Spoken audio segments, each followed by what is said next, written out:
Because, like I say, there's a lot there, and that's just in a strategy game. And I found more emotion in a strategy game. Like there's no cuts. Oh, there's cutscenes. They have animatics and what have you, but there's no interpersonal moments like you would find in today's gaming and things like that. There's nothing like that. It's just all, here's the icon for Karen Sajet, here's the icon for Fleet Intelligence, and so on and so forth. So that's all Homeworld. That's, yeah, that was a 1999 game as well. Jeez. It's amazing how much stuff Relic actually. All right, let's get the stream started because I've been sort of waiting for getting going. So hey guys, thanks for waiting. I know we're low in number right now because we're starting at 5 p.m. EST, and a lot of you are either coming home from work or still at work or whatever you do in your evenings out. It's a dark November the 6th, and I know in America there's a whole election thing going on tonight. So I don't know if you've been aware of my fellow cohort here from UDP from the UK, but we've been having all sorts of political mumbo jumbo over the past month over just every nuance of the Republican and Democratic parties arguing about God knows what. Yeah, who knows? As a Canadian, I just sort of sit there and go, oh dear, why is my Twitter feed filled up with random things about things I don't really care about? But then you get involved and you start replying, because I don't just sit there and listen to one side. I sort of get the Canadian side. I get both the Democratic or left and right wing news sources, and lots of very patriotic people talking about things that usually don't pop up in my feed. So yeah, Twitter's not the best place to discuss those things, of course, but it pays to be a third party to look at this and go, whoa, these people should chill out sometimes. So anyway, this is myself, Smud, and UDP. Thank you for joining us. And I'm just going to update you guys on what's happening with the channel. I've been really busy at work. Now I have some downtime, so I'll be filling in and hopefully finishing up all of KOTOR by, well, before Christmas at least. I mean, that's definitely going to shoot for that goal. I have at least 10 hours worth to go through. Obviously, I'll condense that into 20, 30-minute clips or vids, depending on what I find. Who knows? It could be 10-minute vids. I have no idea. We'll find out. But that's the focus. I'll also be doing some live streaming with, I hope, Mauler, because I have to still watch Solo, and we're going to get that going either this week or next week.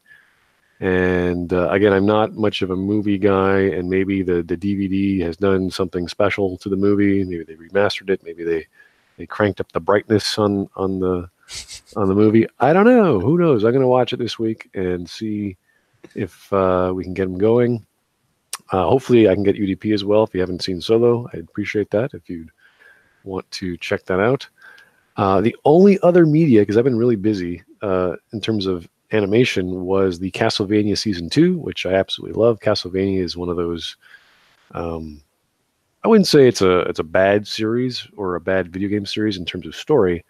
It's kind of an action-oriented side-scrolling romp. It's just for the sake of being fun and crazy and beautiful and collecting things and doing things. So to see an actual adaptation from that into anime that focuses on story and actually tells a decent story, I would wholeheartedly check out Season 2. Season 3 got greenlit, so it's just a beautiful thing. If you love Castlevania Symphony of the Night, Dracula's Curse, now Curse of Darkness, they incorporated that game into the storyline. Definitely check out Castlevania. It's just a beautiful, beautiful story. Before the stream, you were talking about what was it, Homeworld? Yes. And all the wonderful stories in there. Again, this is a series I haven't touched, and because I've been so busy, I haven't had a chance to check it out. But that's definitely going to be on my to-do list. The other game, which I've also been playing, I think a month ago, and I stopped because I didn't have time, and because the game is kind of broken in several ways, was Pathfinder Kingmaker, which I did help kickstart. And at start, it's like, wow, this is the best real-time with pause game I've ever played. And then you hit chapter 2 and it just blows up on you. It's just this big, huge world to explore. And then the bugs start coming. And then the 2-day updates start coming. Like the 2 gigabyte up, like just these massive updates every 2-3 days. So okay, I had to take a break from that because the game wasn't technically finished. So yeah, it's one of those things I wanted to review early on, but then you actually say, okay, I should give this game a bit more time to bake. And I'm amazed they got it released at the time they did. And it's a sad thing that they had to do so many hot fixes. But it's a game that has been popular to the fans who love real time with pause and who love the Pathfinder rule set. So if you're a fan of Baldur's Gate, I think you'd totally love Pathfinder Kingmaker. As broken as it is, it's not as broken as before, but it's still a beautiful, beautiful game if you love that style. And it's not for everyone, but anyway, what we were talking about was Homeworld and all the wonderful science fiction, and this is why we love science fiction so much, because there's such crazy stories of games and books that we've never seen before, and someone can get an anecdote going. You're like, what are you talking about? It's like, oh yeah, and then it just keeps going on and on. And that's what we were going on about, because it's one of those games that flew under my radar. I never got a chance to see it. So what is so great about the Homeworld series? Go ahead and tell me, UDP. I think it's really just because it's got a good. The story is simple, but not simple in a kind of I've just eaten 5 Tide Pods level of simple. It's nice and simple because it follows a nice like logical line, really, in terms of, because the missions kind of go, okay, this mission, every kind of thing builds on top of one another. It is science fiction, but it's kind of got this almost kind of Persian twist to it, very Amoraic, kind of ancient Middle Eastern viewpoint. It's very, very philosophical, really, if you want to call it that. It's not like Star Trek where the discombobulators managed to mix with the dilithium crystal. It's like, no, we just have hyperdrive, and there's something wrong with it, and we need to fix it. We need to stop here for like a 5-minute tea break, So the tech, it's not focused on the technology side. It's just basically a nice simple story of people, a group of people, approximately 500,000 of them, trying to finding a new home that's been destined, that's basically been written down on some ancient tablet, and then finding their way, and the events, how they've affected the overall galaxy, like the impact of what they've done. Actually ends up changing the geopolitical landscape of pretty much most of the galaxy. That sounds like the premise of, several games aside from Mass Effect Andromeda, but Endless Space, where you have all these migrants and they're coming into the same area, and they want to create a homeworld, basically. Yeah, this one is a bit different because obviously they got exiled from their homeworld. I guess that's the title, really, isn't it? How many times going to say homeworld in this paragraph? And obviously, they get exiled to a desert planet, and then they kind of refine them, what they once were, they lose, and then they find it again, and then they kind of go, oh, we'll build a big ship and we'll go to there, and then eventually we'll go there. But obviously that then triggers the event of, unfortunately, their planet being destroyed because of the 5,000-year-old treaty that they got exiled for. And so they're kind of like, well, there's only 500,000 left now. We can either die or we can actually press on forward. That's it. Like, it's nice. Everyone's clear. They're focused. There's no overreaction. You do hear, if you ever see the destruction of Karak, as it's called, you almost hear the guy almost like break, kind of go like, oh God, what the hell's happening to our world right now? Is it's just basically been nuked? Well, it's actually been I think it's called the atmospheric deprivation device. Basically means they just ignited the atmosphere, so it's a bit of a deadly weapon. And but yeah, really, that's, without spoiling too much, it's a nice, like I say, it's just a nice simple story. Cataclysm, the unintended offshoot, as it were, because that was made by I've forgotten the game company now, but it's not Naughty Dog, but it's some company that sounds like it. They did the Uncharted series, so I don't want to get panned for that, but they did a more human based story, because basically it's like, the homeworld's now colonized a little bit.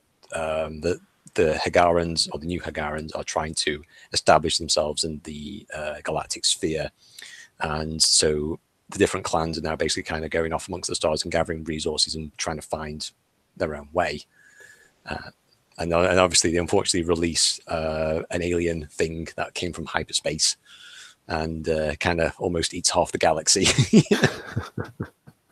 Well, I say eats half the galaxy. That was the projection in terms of if they don't stop it. So basically that they're just a mining crew. They're just regular Joes, and they end up going from mining Joes to hardened warriors with a big giant ass plasma cannon on the side of their vessel.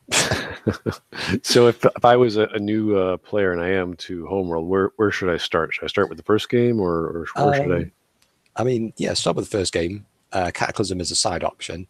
Homeworld 2 is good, but it kind of goes into a little bit too much of the religious musing, a bit too much in terms of the prophecy. You are the chosen one and things like that. Whereas the previous one it wasn't really prophecy. It was just misinterpretation of facts that became prophecy. Deserts of Karak, which is the prequel to Homeworld, that's not necessary. But if you just want more information in terms of the background lore, especially with the clans themselves, because the Kushan people, before they became Hagaran, they were all very distinct from one another, and there's like 5,000 years of history that they kind of just wrote for them a little bit. It's all in nice little blurbs. If you ever download the game, it's all nice and pinpointed in terms of who these clans are and who they're allied to and who they prefer and things like that. Huh, interesting. Yeah, also gives the idea of scale as well, by the way, because one of the things that I love about Homeworld just in general is because I think it was a lot of the artwork was done by the guy who did the Asimov cover books. Oh, really? Wow. Yeah. So a lot of the ships are like gigantic. Like their fighter craft is probably about the size of my street right now.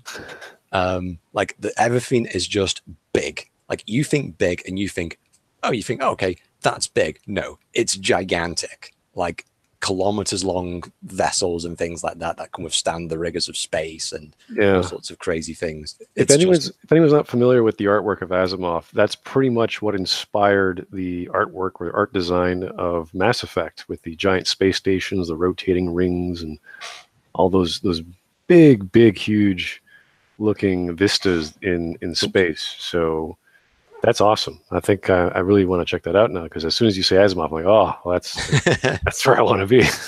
Ding ding. Yeah. So let's go on about other topics, because we can go on about science fiction all day.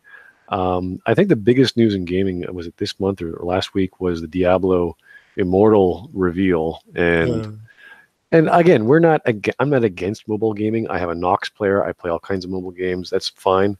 It was the fact that it was made into such a big event without bothering to mention or not making a mention of Diablo 4. Now, the interesting story behind that, which I don't know if people are aware, they actually did make a video for Diablo 4, and they never released it. And it wasn't supposed to be for the event, but they have it baked.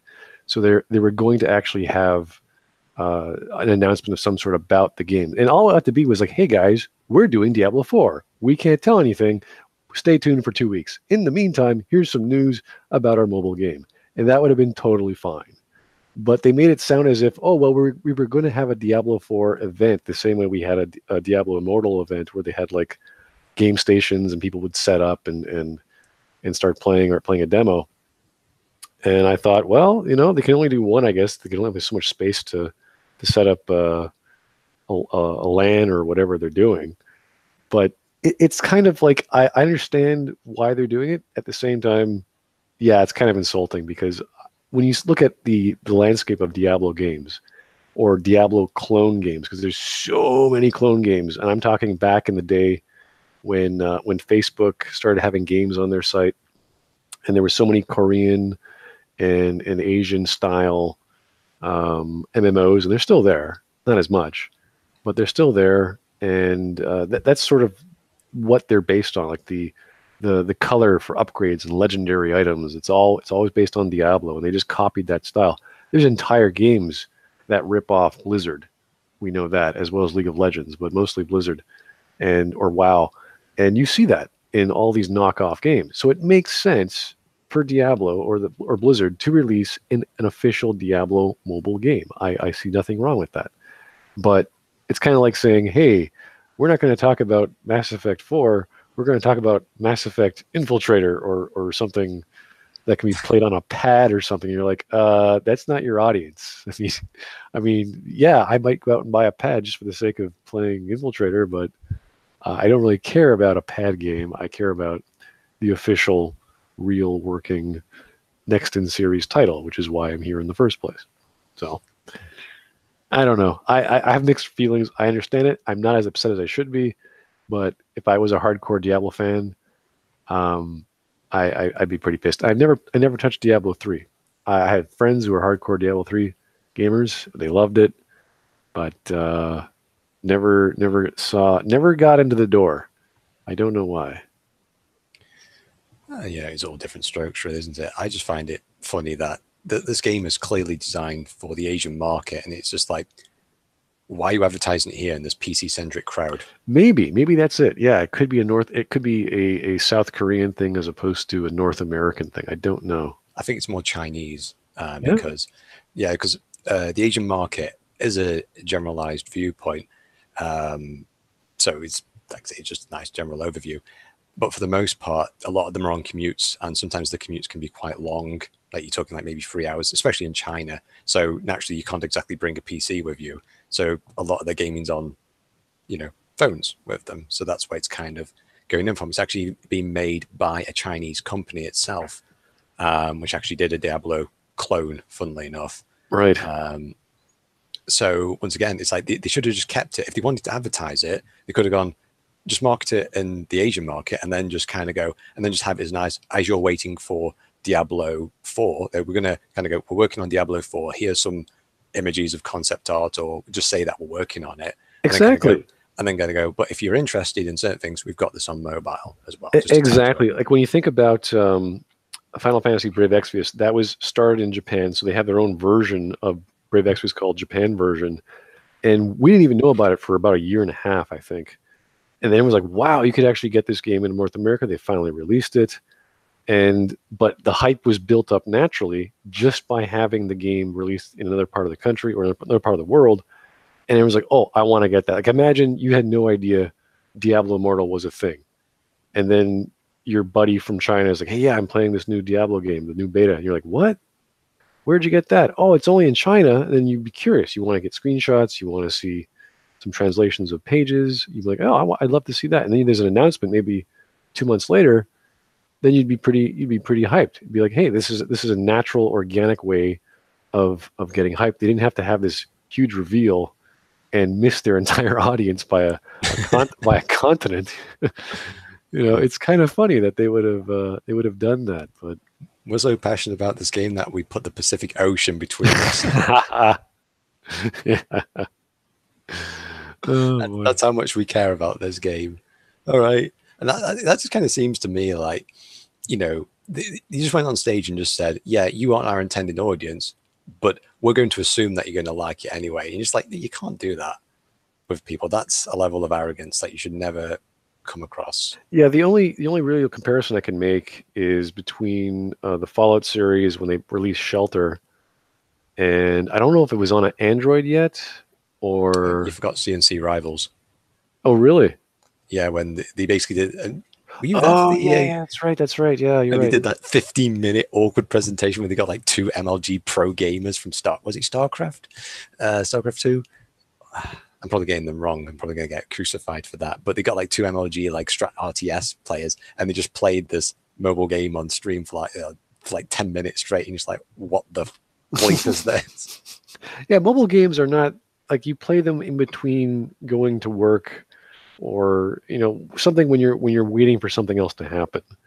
It's not this hardcore series. Okay, there are some hardcore games like I think is it called Vanguard, which is like a MOBA. I can't remember the actual name of it, but there are some hardcore games. So maybe they're trying to make a hardcore adaptation of their brand. Maybe it's hard to say.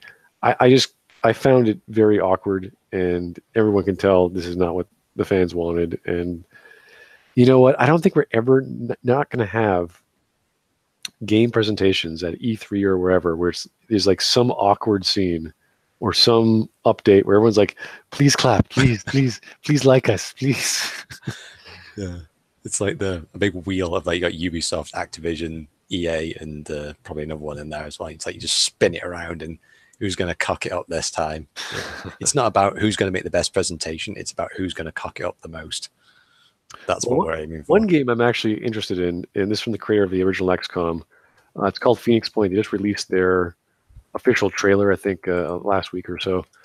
And everyone knows it's kind of like another version of XCOM. Imagine if the creators of Mass Effect or the developers of Mass Effect, got fired or quit or whatever and made their own studio, and they're just doing another flavor of action adventure 3D space exploration game. It's the same idea, but for XCOM, and XCOM's awesome. So they finally have a trailer. I don't know if the release date is serious because I can never tell. This game has been baking for years. I have a lot more confidence in it than I do of Star Citizen. As awesome as Star Citizen is looking, I do know StarCon was or was it called CitizenCon or whatever the name, something. I don't follow it. I'm sorry. Yeah, I can't remember, but it happened last month, and apparently everyone's socks were blown of how amazing that was. So this is just to me as a guy who loves the XCOM series and the direction it went, and now the final update of XCOM 2, I think was this year. So there's no more official updates or patches or anything from, I think is it Firaxis? Are they the guys who make it? I think they still do. I can't recall. Yeah, Firaxis. Okay. Yeah, that's the last of it. So the mods are still there. Talking about mods, I just got an update on news today because tomorrow is N7 day, in case anyone cares, which we don't really care, but there are some Mass Effect 3 mods that are getting an update tomorrow. There's 5 of them. I haven't heard of these 2 other ones, but what are I'm trying to get the link going for you guys. What were they called? Let me see. One of them was Spectre Expansion Mod, which allowed all these extra subquests that you can complete at the Spectre Terminal. There was Priority Earth, which updates the mission to actually make the last level of the game relatively entertaining. It actually adds music. It adds more voice acting. Adds more scenarios. And, of course, the Overhaul mod or the EGM Expanded Galaxy mod, which has a whole bunch of other mods in there, and which is compatible with the Happy Ending mod, all kinds of other things. Those are the ones that, if I was still playing the game like 4 years ago or whatever I stopped playing, I'd be interested in picking up. But hey, some people still do. I know multiplayer is still going on, and people love it. So check those out if you care. I'd love to know what the feedback is, whether it's worth exploring, because we always talk about Mass Effect on this channel, and anyone who could breathe new life into the last level or the ending or really any part of the game to make it more digestible is, I think it's worth considering. It's one of those beautiful things you can do with gaming. You can modify a game and make it more to the fans' liking, which, as we know, the power of the internet is a little bit stronger than the power of one company trying to tell a story. So nothing wrong with that. Let's see. Other news that I was trying to remind myself. Oh, okay. Yeah, there's 2 Kickstarter games. One of them I'm actually helping and one of them I'm not. One of them is called the Waylanders RPG, and the other one is called Realms Beyond, Ashes of the Fallen. And the reason why I'm not doing one of them is one of them is real-time with pause. One of them is turn-based, but it looks like a real-time with pause game. And the other one is an interesting real-time game, which is fantasy and what have you. So, you see the artwork, you see the talk on Twitter, and some people love turn-based or only turn-based, and some people love real-time and only real-time with pause or whatever. I'm on the fence with both. I really look at the page, and I gauge whether it's going to be worth my time to play. And the problem I have with an isometric Baldur's Gate style game where you're looking ahead or looking up from on top, those fight scenes or that combat system is going to slow the game down so much. And if I'm already playing a real-time with pause game, which is big enough and it's taking me at least a month just to get halfway through, then imagine what a turn-based game is going to be like. So it kind of reminds me of Tides of Numenera, how that went turn-based, and the disappointment, that I had. And that was just the combat system, let alone the story and the setting and the voice acting and all the other design changes they made. So that's the only reason. Like, I love looking at these ambitious little projects that where they actually have a sense of understanding the scale, that they're not like Star Citizen. They're not like some young group who think they can do a $200,000 project or whatever. It's always something within the $80,000 to $100,000 range. They've got a lot of ambition. They've got a lot of updates. They've got a nice social media presence. They got a nice website. Like, they've thought it through to actually put the effort and get some talent going. Those are the only things I kickstart, even though other games that had some talent, like was it Project Phoenix, I never got into. Everything about that did not feel right. Star Citizen looked like a giant sales pitch minus the game. Things like that just sort of wasn't too clear about. So maybe you guys are interested in that. Let me just post them in the chat so you know what they are. Realms Beyond and the Waylanders RPG. If you're curious and you're looking for a fantasy style RPG game in your flavor of combat. Now, there's other two things happening in the world of Star Trek. Back to science fiction again. There's the was it season 2 or season something of Discovery, where they're actually reimagining the Klingons and the Blingons. The Blingon, is that what they're called now? I think that was the J.J. Abrams one, because they all had little studs or rings through the little head ridges there. Oh dear. Okay, well, it just makes me laugh because I never really got into it, and I'm sad to see that their only recourse is to go back to things that worked. So they're retooling the series to make it more like the original series, or really the popular Trek, and it's just bizarre. Like, imagine if I don't know, any of the aliens in the next generation of the first season think, oh, we can't do that. We got to go back. So they redo how Klingons looked for season 2 of Next Gen. It would be hilarious. It would just be like, oh, why did that happen? Then you have to retcon them. Then you have to put in a giant umbrella over this entire change in appearance and genetics and language. I don't even know if they're going to change the stupid language they got. I don't know if you guys ever heard the Discovery Klingon language. It's basically a bunch of mumbling. It is so silly. I don't even think they bother to make an articulate language, and it just sounds guttural and stupid. So, you know what? People just talked about Obsidian there. I don't think Avalon actually trash talked Obsidian. If he did, can you please link me to it? Because I'd love to find out. But Chris Avalon is a pretty nice guy, as far as I know. Maybe because is Obsidian going to be potentially bought out by Microsoft? That was a rumor. Was that a rumor? Okay. That was a rumor, and it was like a month and a half ago. And I was all for it. I was like, oh my God, please, yes, do it, Microsoft. Just give them money. Let them do their thing. Give them an influx of cash. And everyone's like, oh no, you don't want to do that. They're gonna crash and burn. And it's like, well, look at BioWare. They got bought out, for better or worse.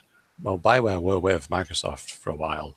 Yeah, you're right. So, and then they went, oh, we can go with EA and we can sell to the PlayStation, so we can get more money. It's like, yeah, how's that working out for you?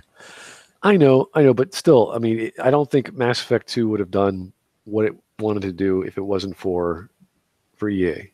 It wouldn't have been what it was. As much as we can argue, we don't think it's a great story, other people enjoyed it. So, if you really want me to be honest, on top of this, if you just want to look in terms of the bang per buck, they pretty much doubled the production cost, and then you've got the huge marketing cost which EA provided, and then they only managed to increase the number of sales by something like 1.2 million. That's good in gaming news. That's pretty Yeah, good. but considering that the Mass Effect 1 sold something like 3.5 million copies, and they've only just added on 1 million, that's 33% increase for like almost triple the production cost, which is not good, really. Well, that's true. Okay, I'm not gonna again. If anyone's gonna bash the game, it's gonna be me, and I have video proof of that. But for what it's done, like it was the game that sort of took the science fiction genre, which took real time talking heads, DLC, uh, progressive choices that actually can be impactful. Not to say other games haven't done bits of that throughout the years before, but they're the ones that sort of made a big production out of it. They made it cinematic. They made RPGs with the third person shooter genre work. Whether it was any good is up to debate. Obviously, not the hardcore people are like, no, of course not. But yeah, for what it did on a popular level, not on a storytelling level, but on a popular level, it started building those bridges. And we could always point to Mass Effect 2 as being that commercial and creative success, even though we ourselves go, well, yeah, but in terms of storytelling and in terms of gameplay choice and voice acting or whatever other metric we want to use, it probably didn't do too well. But because there was so much of it, and they're covering, like, they did so many things in so many ways, I think it was probably one of the more important games of our generation, past the Xbox era. I tend to view things a little bit, maybe I'm a bit more cynical as the years have gone by, really. This is just me, really. But I tend to view Mass Effect 2 as like that small town group of that small town band, sorry, that got really popular because a producer signed them up to a contract, and they don't know why they got popular. And they think, oh, because we made those kind of songs, that's why we were popular. But it's really because of the mass marketing that exposed them. Yes.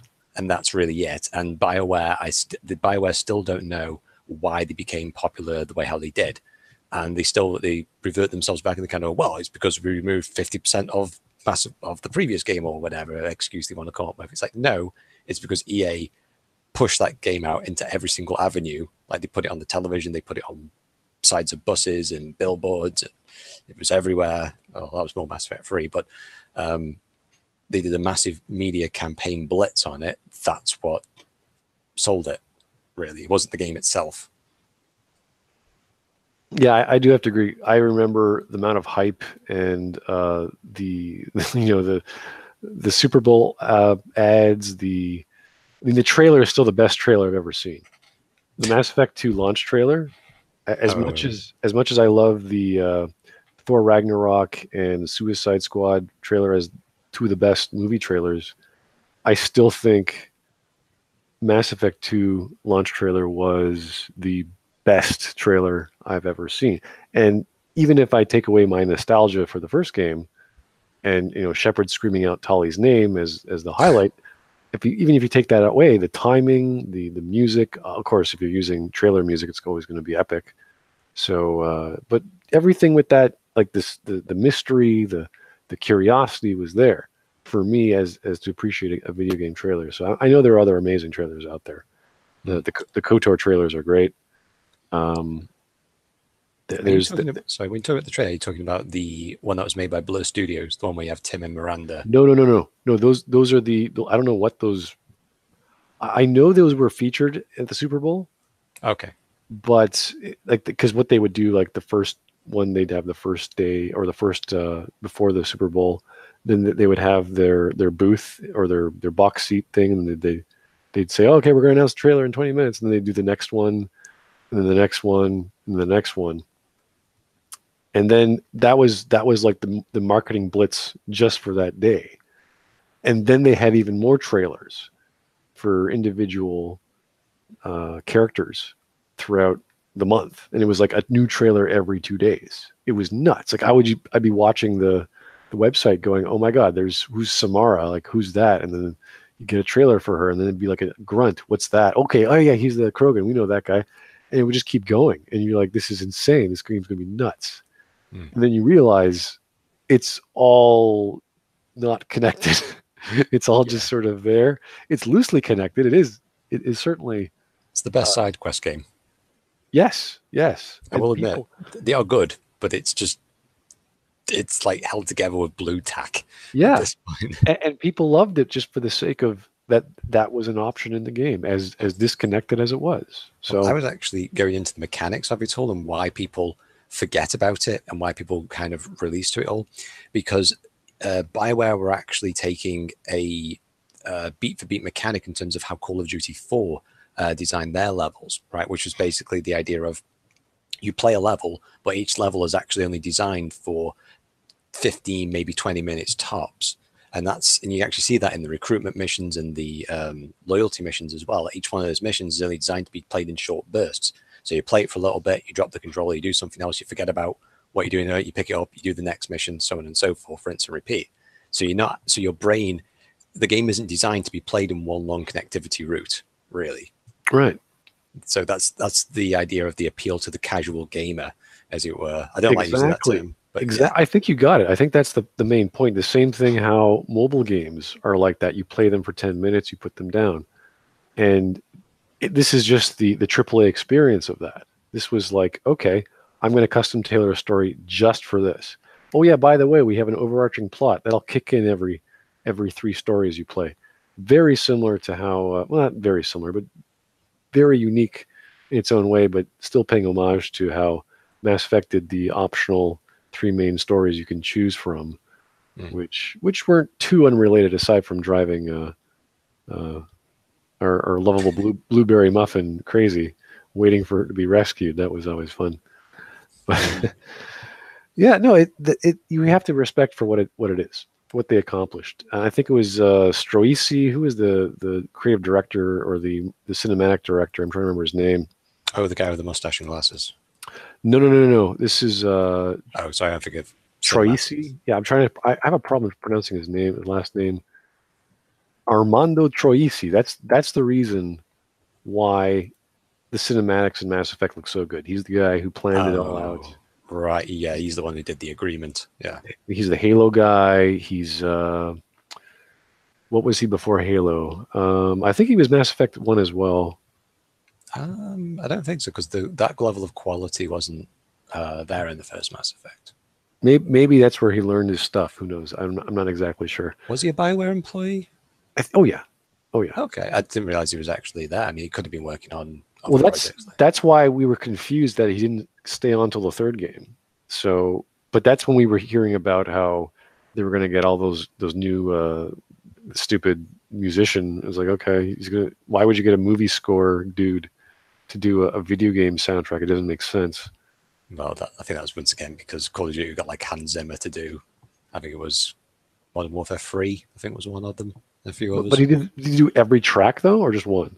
He did quite a lot actually. Okay. Apparently, there was like 3 or 4 other composers as well thrown in there into the mix. But yeah, not good.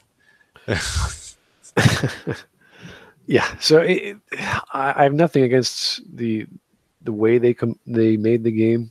I just wish that the story was the focus and the hype matched the experience. Because when the Mass Effect 3 trailer came on, you're like, oh, what is going to happen? It's kind of interesting because I sort of didn't want to play it. And then part of me was like, okay, I have to know. I just have to know how the hell they're going to clean this up. Because it's such a mess. Yeah, Shepard's like, what? The Reapers? Oh, right, yeah, I'm supposed to... Ooh, it's like, right. Shepard, how are we supposed to stop the Reapers? He's there, like, shuffling through papers, pretending like it's just blank pieces of A4. He's like, yeah, I've got something in the moment. Help me, somebody help me. I want him to get pissed off like crazy. Like, just, while you bitches were doing all this stupid shit, I'm over here trying to help the galaxy with none of your help. Like, something that he would just freak out on. But no, just like, you didn't listen to me. We got to survive now. I'm like, what? You know, it'd be really funny is if they I know they won't do this, but if they retroactively did the ending and they went, screw you, Catalyst, I'm going to go into my own galaxy with Blackjack and hookers. And that's the setup for Andromeda. Oh, that'd be brilliant. I'd love that. Oh, man. I would have loved to have the elusive man in Andromeda. Like to me that would have been like a clone or an AI or something. Well, considering that everyone like Saren's son was there, Zaid's son was there.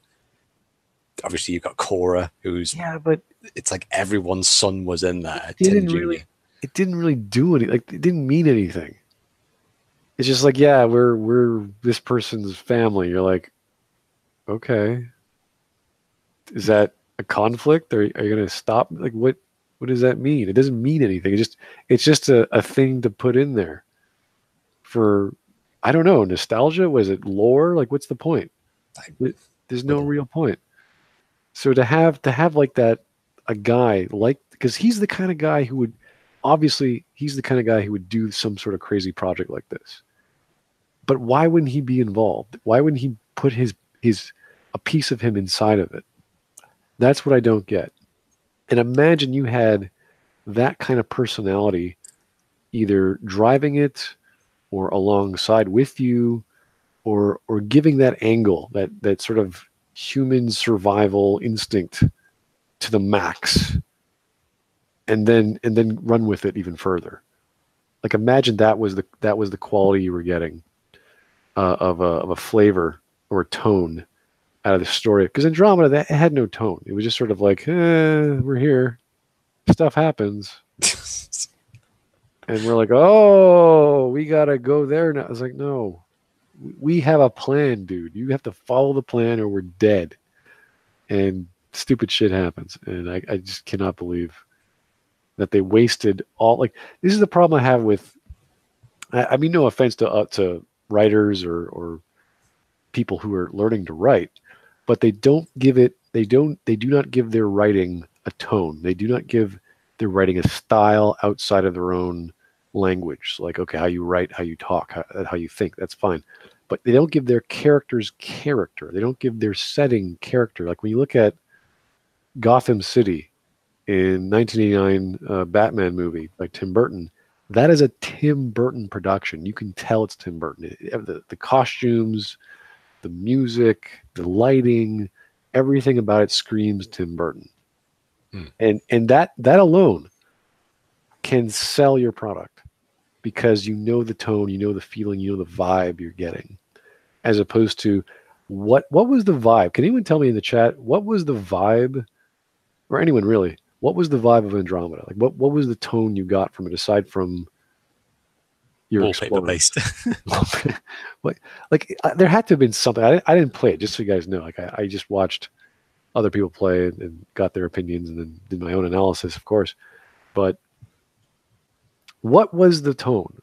What was the feeling? Was it like, wow, we're out to explore and change the world? Lincoln Ski said cold, sterile, clean, faceless. Nice. Because I think there was some character in there when you watch the trailers, like the Gian Garson trailer. It's like, okay, we're doing this we have this ambitious project. There's all this spirit of unity and going there and exploring the unknown. Like this, that's a beautiful feeling. That's basically what Star Trek is. We don't know. We're going to find out. And Star Trek, as it matured, got into all this wonderful stories of power and destruction and religion and well, at least DS9 did, but Star Trek has always been this sort of generic exploration story.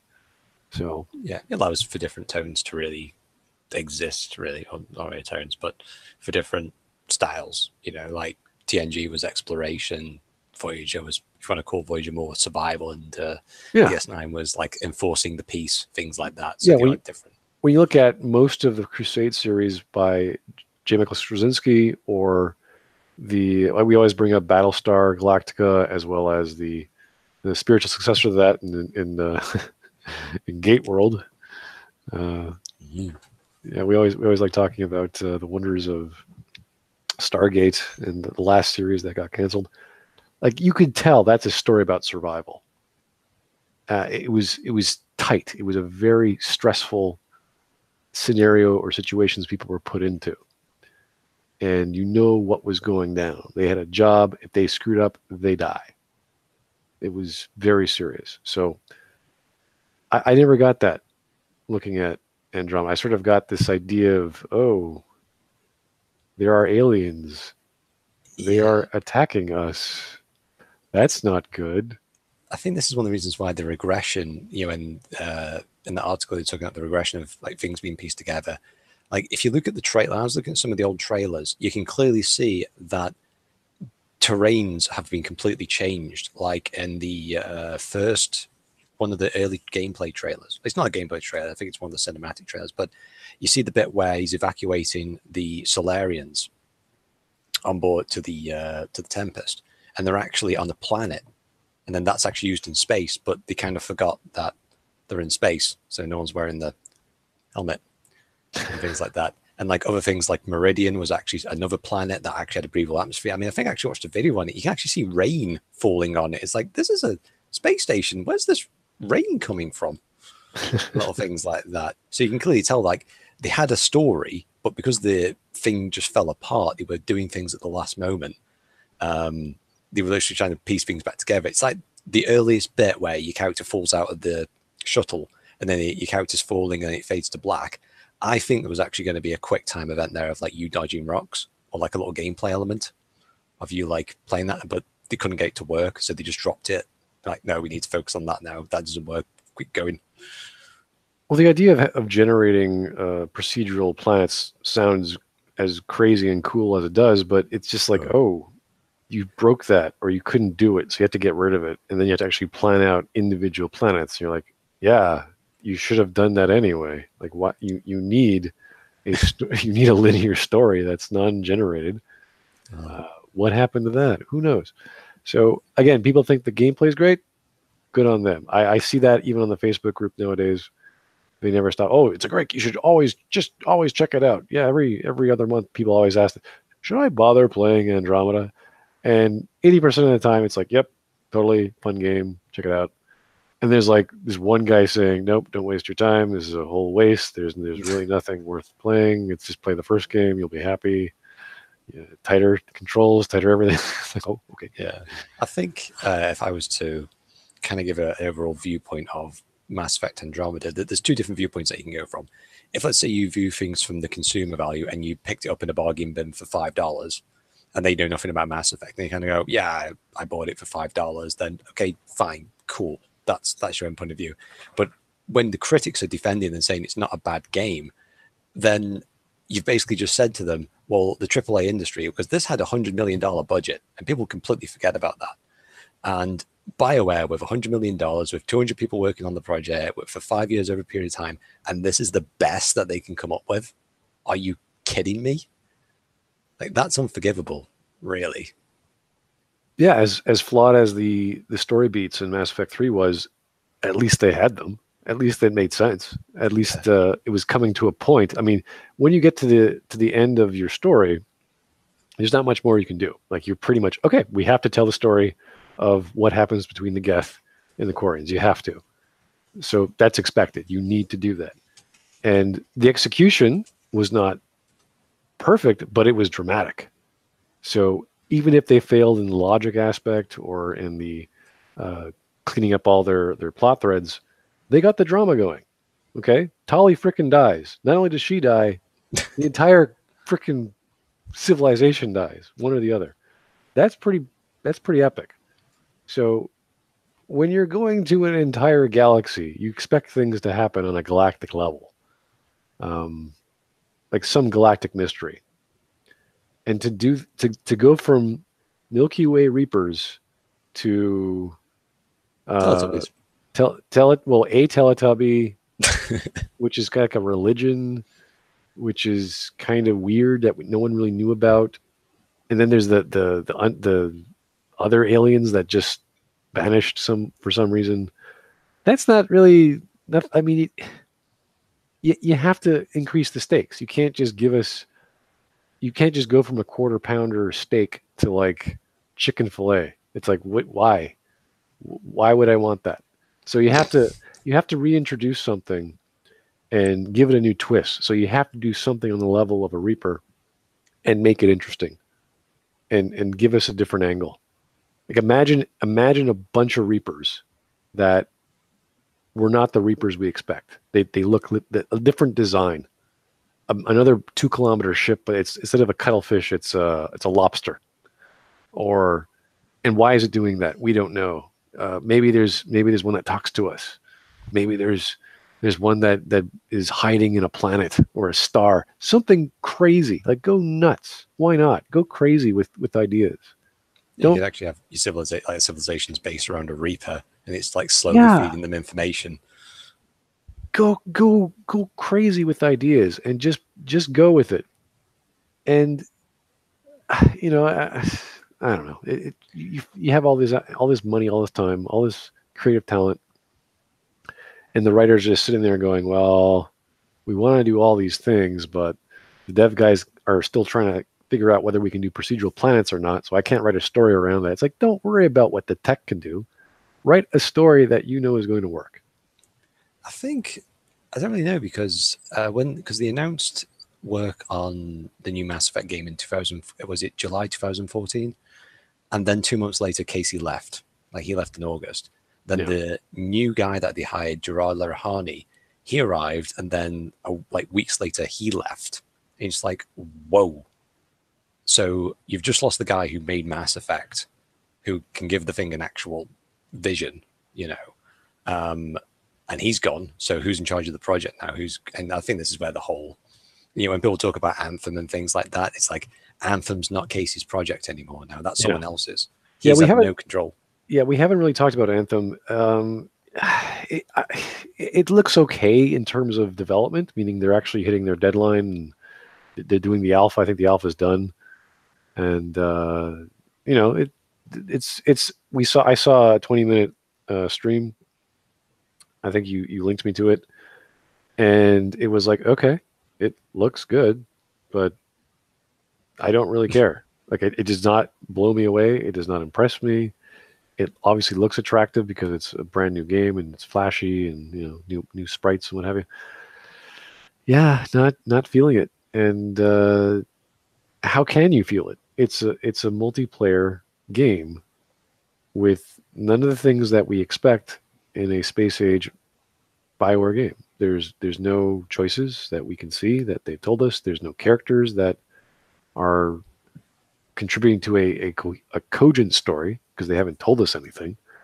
And that's not how you generate hype. You don't just release gameplay trailers like, what is this? Why am I playing? Give me a reason to play this game. They haven't given that to me yet.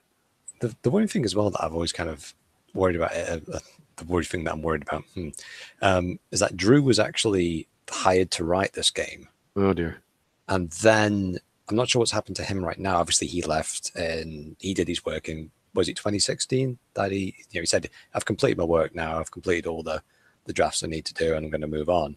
But then one of the writers she was the lead writer in Andromeda, and she was one of the writers in Mass Effect 3, Kathleen Ruhart. I've forgotten the name now, but she's like apparently the lead. She's now the lead writer for Anthem. Yes, you're right. And I'm just like, oh no, things getting undone now. I don't know, because I'm not sure about what she was writing and things like that. So I don't know her quality or anything like that. She could do good. I'm going to give the benefit of the doubt here. I don't want to slam people too much, but considering the past projects that she was working on, ME3 and Andromeda, it's like, ooh, this could go wrong. You know what? There hasn't been any information that we've gotten aside from Anthem is something to do at the beginning of creation. There is a Destiny-like setting, and there's Destiny-like gameplay. That's it. That's all we know. Yeah, we've got some reveals about the new class or the new this or that. And you're like, all right, yeah, gameplay is good, but tell me what's going on. Why do I care? Right? Like if it was like a Max Payne game or a new Max Payne game, you didn't know who Max Payne was. It's like, okay, this guy's pissed off. This guy's angry. He's going out for blood. Something's going on there. Some revenge story. Like, all right, I could wrap my head around that. This is like survival, but you're just exploring and you're hunting things so you can get resources, so you can survive or upgrade your javelins so you can do it again. Like why? Like what are you trying to do? What's the goal of having like a dungeon that's easily accessible and you're in these giant mechs? Why? Give me a reason why we're doing this. Money. Yeah, like what other purpose is there? With Destiny, it's like we have to keep humanity alive.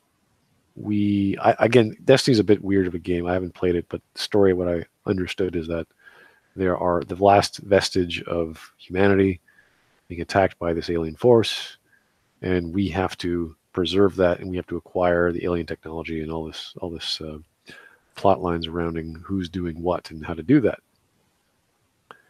When you have specific people in bipedal armor that can fly, you're thinking, okay, this is very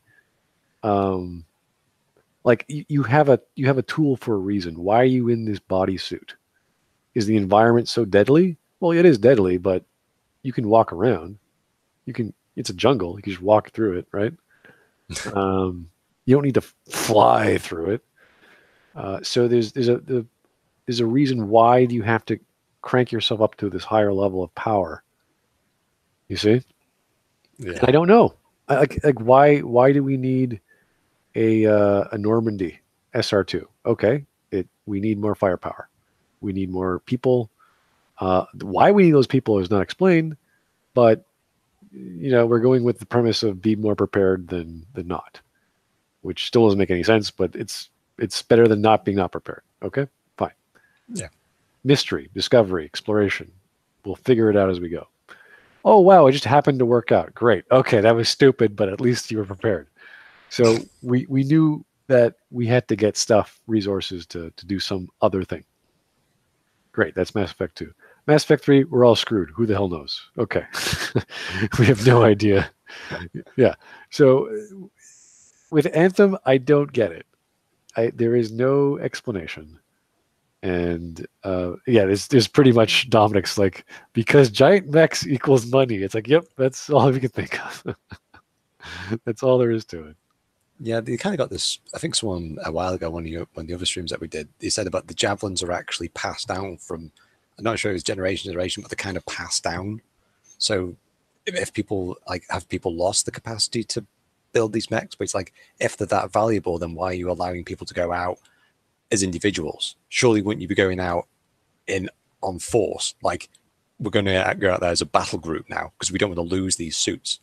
Right. If they're that valuable. Like I thought of an anime called The Vision of Escaflowne, where you have this empire, like basically the Star Wars Empire or whatever, and they have these really super cool mechs, and they have a cloaking technology, they have like liquid metal weapons, they could do all this crazy stuff. And then you have this other kingdom or other people who also have mechs, but they're all like sort of old mechanical mechs. They're not as sleek and cool. They can't fly, But there's this old technology, like this ancient technology, which is powered by blood or the heart of a dead dragon or whatever. And that's like old meets new. It's a classic story of, trying to preserve the past and fight the future and the evil empire and all that basic stuff.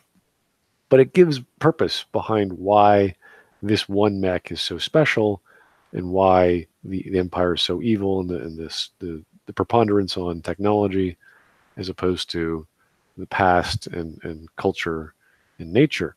That's very common in science fiction or in fantasy for that matter. So imagine if in Anthem there is some ancient mech you have to find, if mechs are such a big thing.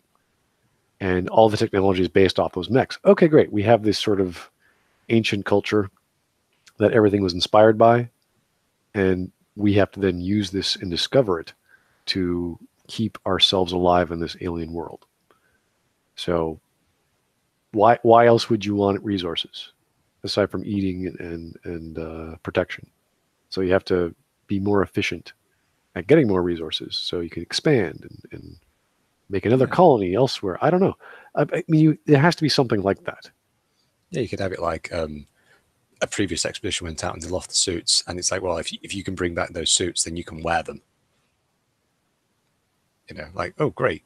There's a reason why we need them back, because they're valuable and we can repair them. It's like we can repair them, we can get back to functionality, but we can't make them from scratch. There's a piece of technology that we can no longer manufacture. Right. There has to be some phlebotinum that is so valuable it's priceless, like EZO or whatever. And that's what everyone needs to keep everyone alive, and or whatever the plot point is to get to the story. I just need something. Give me something, BioWare. Give me a character. Give me a conflict. It just seems like Monster Hunter. It's like, okay, we're going to go into the jungle today. Yay. Oh, it's a raid boss. Yay. Oh, we're having an event for purple loot drops. Yeah. It's like, why? Why are we doing this? Yeah. Tell me why. What's really funny is just that, I mean, this is just me talking from a mechanical perspective, but BioWare, once again, doesn't get, I don't think BioWare will ever get shooters, really. If you directly compare ME2 and ME3 and even Andromeda to actual shooters of like back in the day or even recent ones, they still fall woefully short. Obviously, you could sort of say that's because they're trying to add in RPG things and sort of focus on what have you. But when you're talking like this is the fifth iteration of their shooter and they still can't get the basics right, I worry.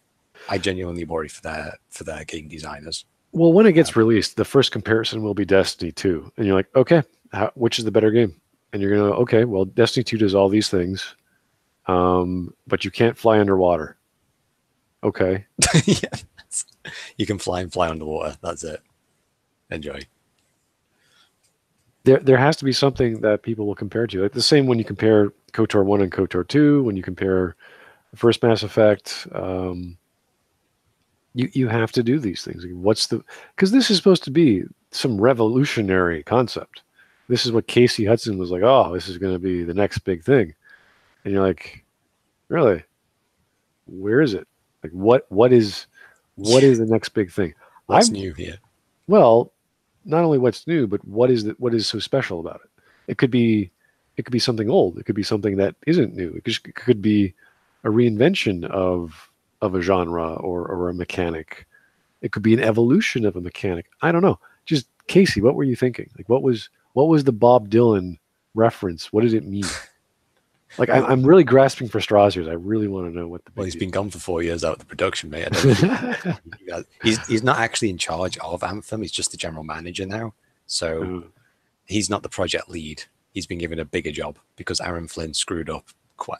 Was it Aaron Flynn? Yeah, Aaron Flynn screwed up quite a lot. Then he left. Yeah.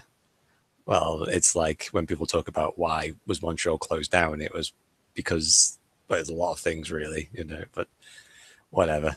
It's especially when you start meeting the goal marks of like how many, because once you're under EA and Activision's umbrella, you're beholden to the investors, and if you fall short of that prediction, they're going to come for your head. Even if you made a profit, if you fall short of that, and Aaron Flynn's projection of Andromeda fell quite short of what he wanted, really, that's why it got shut down pretty much. People tend to forget about that. It's like, I think it was Black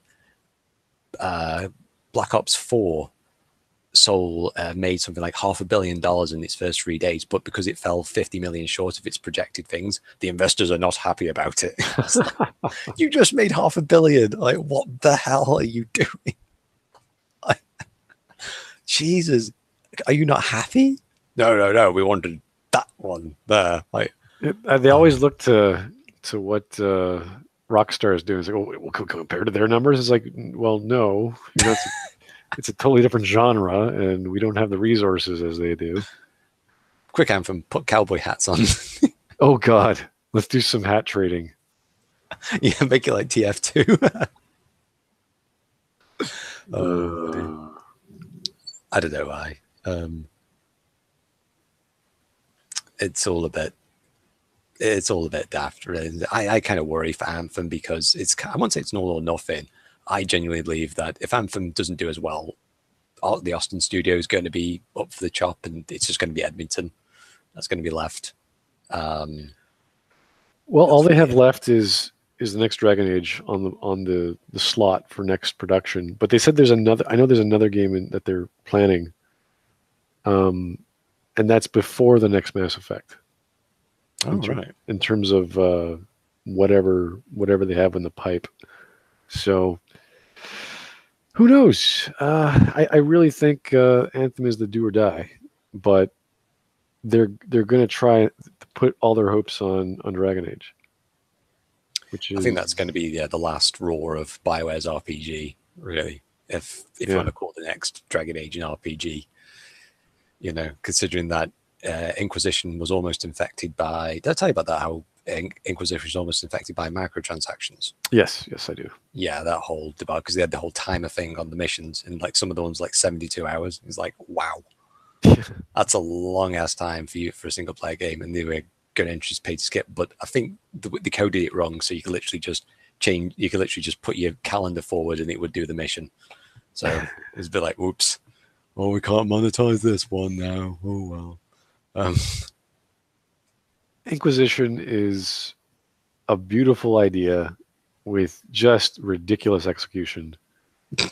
I mean, okay, you have to give it props for the voice acting and the number of characters and how that was planned out, because that's what Dragon Age games are. They are squad games. They are there to build a team and to have conversations. That's what sets it apart from other games. So they did very well. All the voice actors were very talented. The characters were fine. Yes, they weren't perfect. Yes, they weren't the greatest they could have been, but you know, they had a lot. That's what people wanted. That's what they sold on.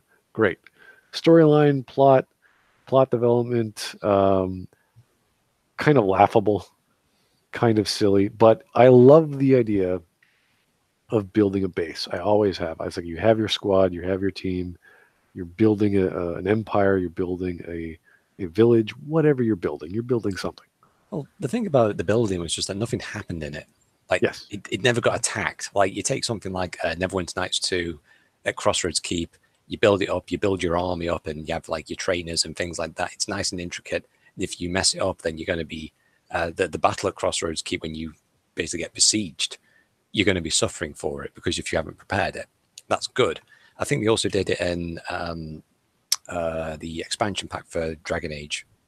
I've forgotten what it's called now, but they did that, and you can also build it up, and you can also equip your guards and things like that with extra armor and better weapons, and that helps you out a little bit during certain sieges. But this one is like, it just never gets attacked. It's like, what's the point of me building all these towers and all these? Like, I build a refugee center. Okay, is that going to help me whatsoever? No, it just looks pretty. We've got plants now instead of guys hitting things with sticks. The best part of the game was when your original base gets attacked. That was the Haven.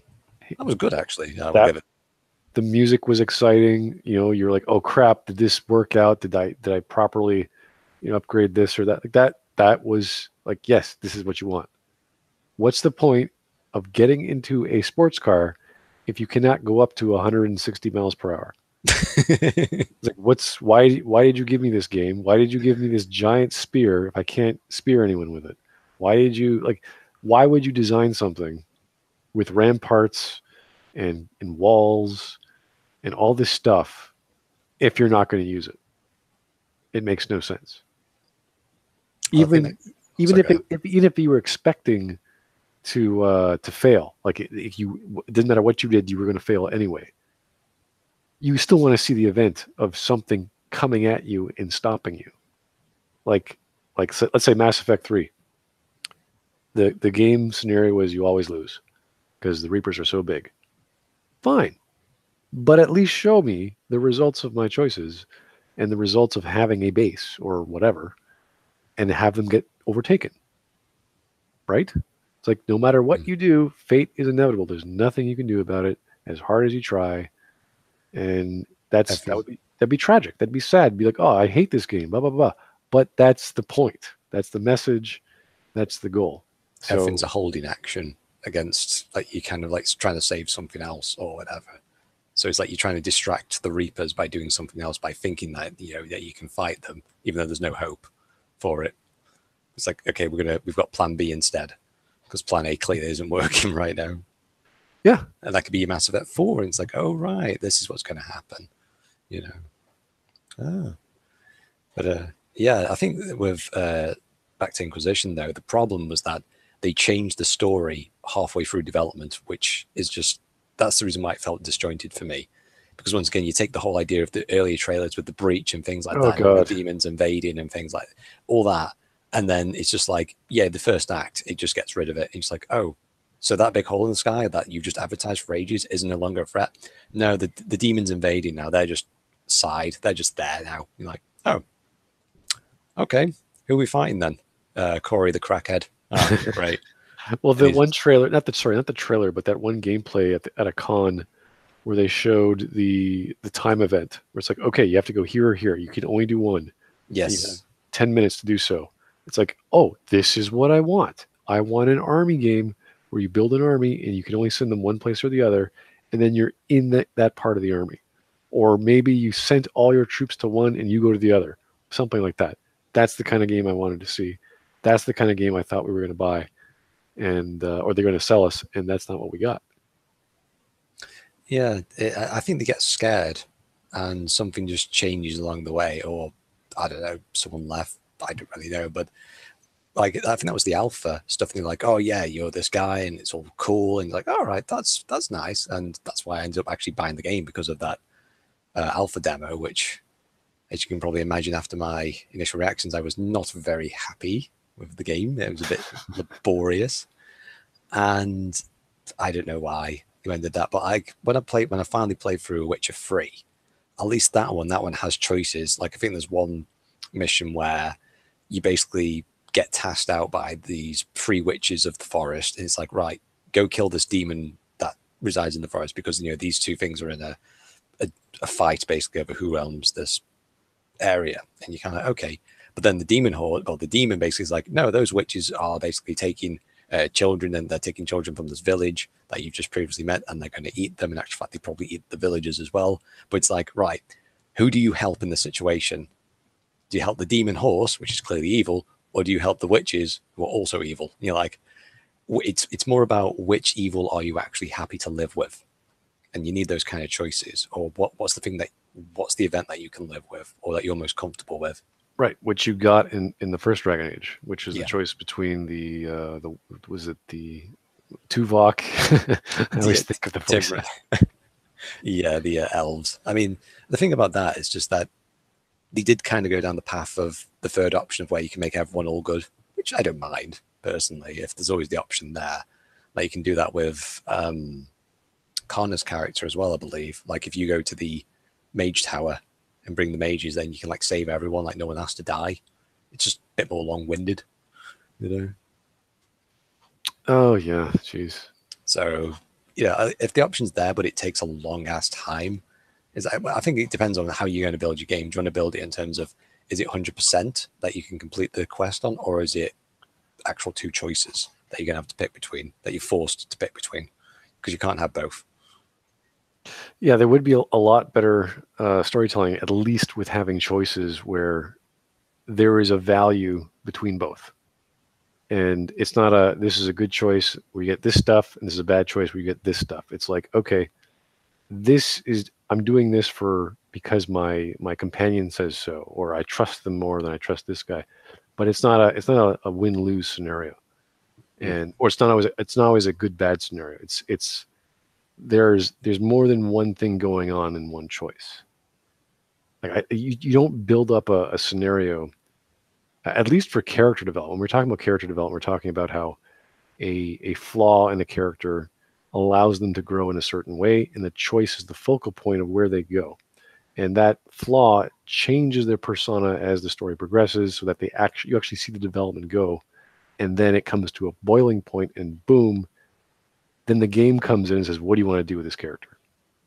And that's where the choice comes in. And that's where plot and character development come together in choices. And if we don't get those in our games, I don't see the value in even bothering to go through a big narrative, all for dialogue. Like even with like Dragon Age 2, which had all sorts of dialogue that it was all off to the side. It was all, okay, you're going to talk to Isabella here, you're going to talk to Fenris over here, which is entertaining, but there's nothing really to do with you except, oh, now you're bisexual. Well, okay, great. What does that have to do with anything? Nothing. It's funny, especially when you have certain scenarios where you beat her up and it's all acting, because that's pretty much like Swarmy Hawk was the best out of all the conversations. You always choose the Joker and the purple option. So that was cool, but Yeah, I think it didn't mean anything.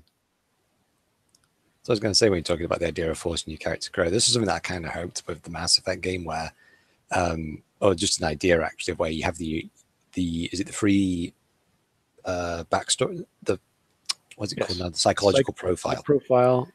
Yeah. So what you could do with that is, in the next games or whatever, or even throughout the story, it's like Shepard, who has the traumatic event. If, let's say, their squad mates are dying, then they're going to be more affected and they have to overcome that. The heroic Shepard kind of has this idea of they're the ones that always have to go out there and do it by themselves. Whereas like Butcher Shepard, the ruthless one, is more like, I'm going to drive these guys into the absolute wall. Like, these guys are going to pay for what they've just done, and I don't care who else, as long as the mission gets done, kind of thing.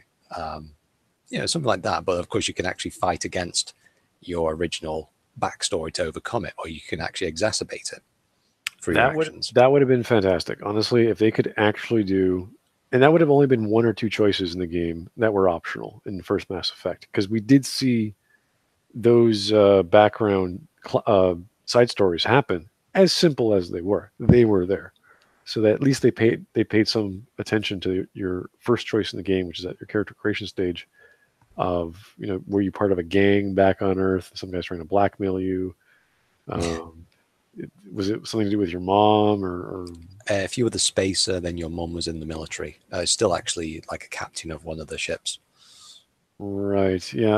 Like little things like that. That's all it takes. One little scene. Obviously, I would want more, but Mass Effect, the first game, did that, and Mass Effect 3 sort of did that too. But and then the DLC came in for Mass Effect 3 with like your class choice. If you were an engineer, then you have the interrupt on the Omega DLC to override. Yeah, like little things like that. Like, that's the things that the fans actually like. Wait a second, they put that detail in there. That's cool. That's what we want to see. But those are only the actual hardcore fans that care about those things, as opposed to the general populace. That's old school RPG, where like you can make, like, obviously you have like your bluff, your intimidate, and your diplomacy, but obviously then you can make like an intelligence check as well. Like, you kind of go like, actually, I'm going to use my natural intellect to overcome this because I haven't put points into bluff or whatever. So you like, there's always something there for you guy to overcome a conversation. Sorry. Yeah, well, that's some of the flaws of the D&D style of games. When you get a level up, and you could upgrade your strength somehow by pressing a button, or your intellect or your character. It's okay. Like, I'm not against it. It just kind of like, imagine if Shepard could just like save, like he's at level 40 was the highest, or whatever the cap was. 50, I think it was. Really? Yeah. I thought they cranked it up when you got the DLC. Anyway, imagine you didn't do anything to your intelligence or whatever, your intimidate, and then hit your max level. Now I'm going to spend my points. All of a sudden, you go from 0 to like the most influential dude ever. It just it feels very bizarre. And if only they could structure those and enforce those upgrades to your class or to your character as you progress the story, I think that would have been like, hey, you just negotiated a peace agreement between these two gangs. You should get an upgrade. Boom. There's one way that you could do it is just by going through, keep doing what you're doing. Like, I know that's kind of how the Renegade and Paragon system worked, but let's say, for example, you go down the intimidation route, and you kind of go like, well, how do you want to intimidate people? Like, these are the options that you can do. You can point a gun, you can be aggressive to them, but then in good old RPG fashion, you make it so that not every person that you can meet is going to be intimidated. Some people can't be diplomacy, some people can't be negotiated with, some people can't be bluffed. So if you go down the intimidation route or the bluffing route or the diplomacy route, there are going to be certain avenues blocked off for you because of that. And that's what they needed with Mass Effect anyway. Yeah, the background or the backstory was just for notoriety. It's like, oh, you're the butcher at Torfin. Holy crap! Like that should be something that people are aware of, and they're scared of, or they're not scared of, or they're impressed by. And that could just be a simple stat boost to your Paragon or Renegade options. But even little things like if that's what you want to do, even though it's kind of like um, when you play Skyrim, it's like, oh, you're an elf, or even with Dragon Age 2, oh, you're a dwarf. It's like, thanks. There's not much to it. There's not like, oh yeah, you're this kind of dwarf that did this. It's like there's no, like you want to know what that means, and because everything was streamlined in Mass Effect, to have that psych profile and the background story option could easily have worked. And I always compare that to the Alpha Protocol system where you have your stances, where you are still a spy, but you have those 3 or 4 options to be a style of spy. And whether you intimidate someone, whether you're professional, whether you're sort of joking around, like these are the attitudes that could work. Yeah, I think when I was suggesting to you a while ago is if let's say you want to try and break the dynamic a little bit, you could have your professional attitude and then you have your downtime attitude. Like soldiers aren't the same person all the same time. People need to realize this. It's not like everyone like imagine the drill sergeant in bed. I mean, that's just kind of you know what I mean. It's a bit daft, but it's like when you put on that uniform, when you're in those situations and you're in those scenarios, you are acting in a different way as you would do with friends and family and things like that. So, you know, so obviously you're talking to someone, you're negotiating things like that. You could be a negotiator, but through an intimidation way or through compromises and what have you. But then people come after you and they talk to you in the ship and you're like, wow, you're actually very different from when you were that. And like, well, actually, I'm not always like that. And that allows your character to be explored through interaction with other characters. You know, and then of course, if you want to get into romances, for the love of God, can romances actually be an organic process rather than just a kind of, I'm going to talk to you 3 times. I might be completely douche McGee over there who's potentially on the genocide spectrum, but for some reason Liara is still fine with me with that, you know. Well, romances to me have never been a highlight of video gaming. Period.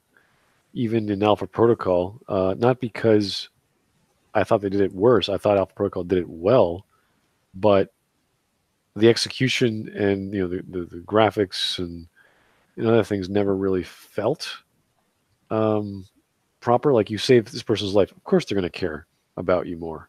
They're obviously, like you just now they're under your protection, so they're going to rely on you. They're going to look up to you. They're like, yeah, they feel safe with you. Like this is just one of these characters in the game. And then what happens is that character then goes away because they realize that you can't have me around. Your life is too dangerous, and I can't be a crux. I can't be this problem for you. You have to go save the world. I have to go away. So it was a mature look at what kind of scenarios you might get into and what and how a relationship might even develop in those kinds of scenarios. Because you're in Alpha Protocol, you're on the run the entire time. You're running away from your actual boss or your actual organization, let alone chasing the other bad guys. So, you're not going to say, "Oh, let's have this wonderful normal lifestyle." No, this is not a normal scenario.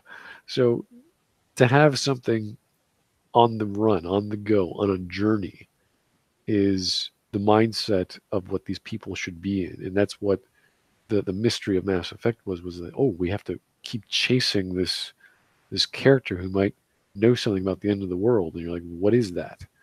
And unfortunately, I don't think the mystery was done very well.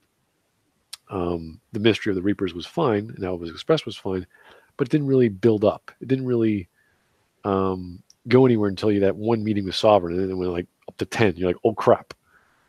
And then, like now we know. Oh crap! Now it's like, all right, as opposed to slowly building it up.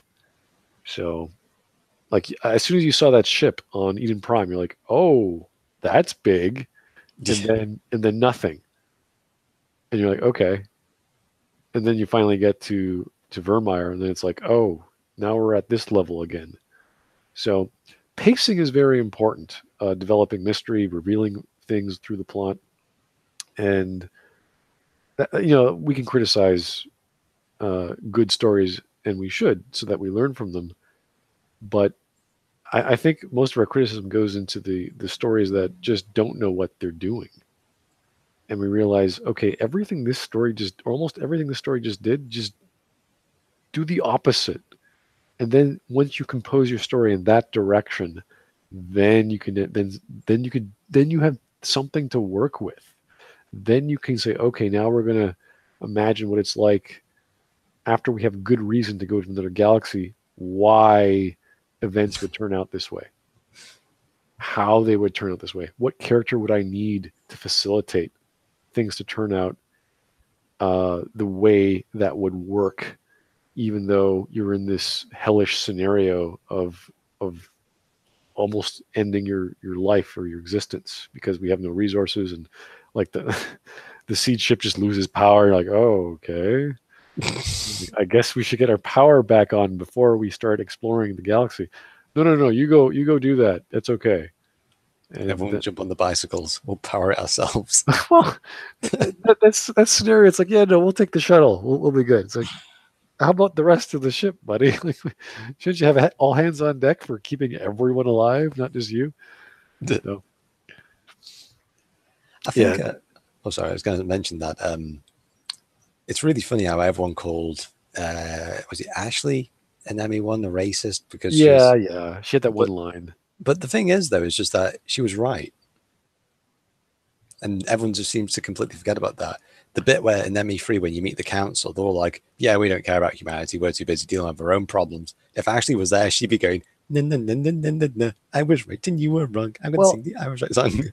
Yeah, the casual observer will see her as the space Nazi, but in reality, it's not that black and white.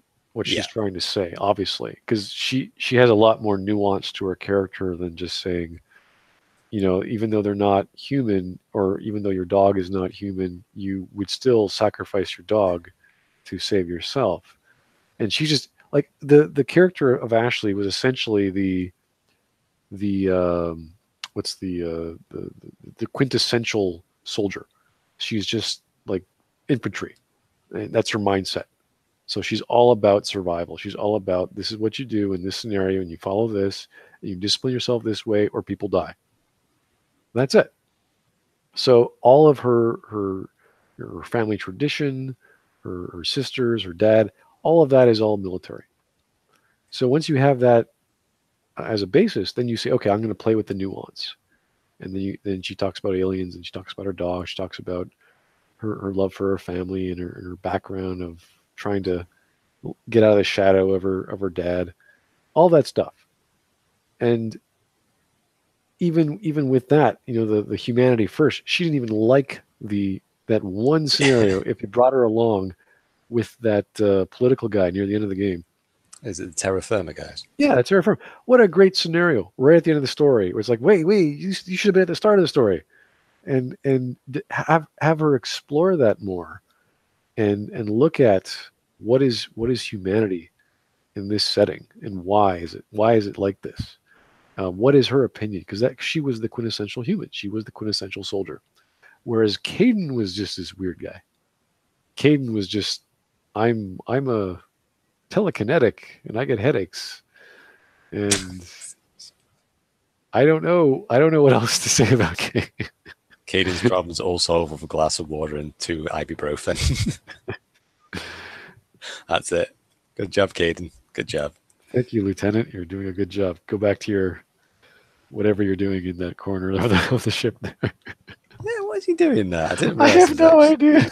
I'm just here pressing buttons like some Star Trek extra. At least Ashley's like cleaning guns and stuff. Like, yeah, we need clean guns. Let's do that. All right. And then he's down in the mess hall, isn't he? Or near the mess hall, near the cryopods, because you find him like he's just outside of the captain's cabin. Yeah, who knows? It's. I'm just gonna stand here, guys. Just blend in with the background. I didn't realize that he was actually his voice actors from Voyager. Which one? Sorry, Star Trek Voyager. He was one of the was it one of the traitors who were with, was it Cassandra? No, I've forgotten her name now, but she was the Cardassian spy, and he was one of her accomplices on board the ship. My experiences with Voyager is a mixed, murky world. It's probably on the IMDb page, but yeah, I can never remember that he was from Voyager. It's quite strange. It's quite funny when you bump into people like that. But then again, Mass Effect also had Keith motherfucking David, so you can't go wrong with that either. You know, like, great, they got him on. That's awesome. Yeah, it's all nice, really, when they talk about. I mean, yeah, I think Mass Effect was the first one, flawed game, but solid foundation to work on, to iterate themselves off from. And instead, they kind of went down the path of redoing themselves. They just kept on remaking themselves, like, for success, don't get me wrong, but it kind of comes at the cost of what they originally intended, you know, being a whole planned trilogy, you know, when they kept on saying that.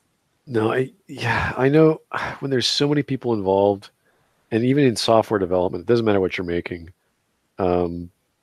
Everyone's opinion, like you hear everyone's opinion, you think, oh, that could work. But because you're talking about a story, it's fine to take second opinions. But if people aren't writers, and if the developer has more sway, then you're always going to go with what the developer says. So if he says, oh, we can't do that, or we were thinking of doing this, then the writer goes, oh, since you're God, I'm going to now revolve a scenario around you wanting to have a shootout at this part of the level or whatever. So that's usually like the game always comes first. And what it should have been is that the story should have been figured out, and then the developer says, okay, we can't do a scenario like this, and the writer would say, okay, I can give you some leeway, but we need to have these events happen the way that I wrote them, or else we screw up what happens at the ending. Yeah, I think that's what happened with ME3, is just that they were too busy rewriting this first draft when they were mid-production. Like, they were changing everything, like how Javik was originally the catalyst, how Shepard was actually going to be one of the plans was for Shepard to be indoctrinated, but that didn't go through. And this is like, they've only got like 18 months of work to do this, and you're rechanging the story now. What are you doing, guys? I'm always very curious about what they were about to do with the Elusive Man, because they designed him to be a boss.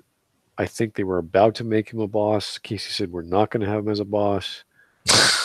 And it was like, okay, again, this is fine. You can do whatever you like. Yeah. But and that ends up being a gameplay scenario of dialogue, dealing with him that way. Fine, cool. You could do that. Great. Was it believable? No. He teleported out of nowhere and had magic powers, magic Reaper powers, to do exactly what biotics do, or very refined versions of biotics. Wow, thanks. That was really effective in creating his character to make him have superpowers, which were slightly better than the normal powers everyone else had. Ooh, his is purple though. Yeah, purple. They're purple not powers. Blue, not blue. Ooh, he's evil. He's purple. Yeah, he's the Mauve Avenger. That's who he is. Sorry, that's an old reference. If anyone gets that, dear Lord, you're just as sad as me. Like, you really are. It's a really obscure reference. Well, we can keep going, guys, but I think we've taken up enough of your time. We do appreciate your time. Listen to us ramble. We can go on all night as usual because, well, it's what we do, I guess.